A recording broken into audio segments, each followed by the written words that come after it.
Dobrý deň, alebo dobrý podvečer. Som Marian Cúd a dnes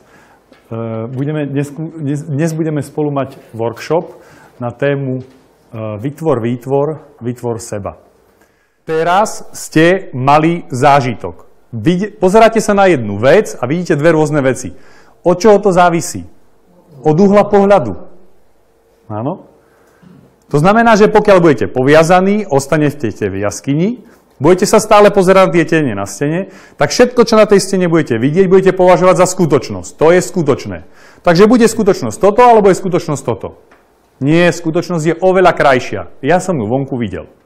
Prvá úroveň je neviem, že neviem. Druhá úroveň je viem, že neviem.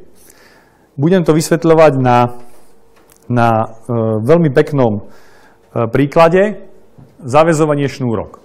Keď sa narodím, pekne ma poobliekajú, dajú mi dupačky a ešte mi dajú také čipkované tieto papučky a zaviažu mi ich. Vtedy neviem, že si neviem zaviazať šnúrky. Ale keď prídem do školy, do prvej triedy, niektorí z mojich spolužiakov si už vedia zaviazať šnúrky. A oni sa mi pochvália, že oni vedia. A ty nevieš? A vtedy sa dostanem zo stavu neviem, že neviem, do stavu viem, že neviem. A mám z toho debku. Hej? Som nešťastný.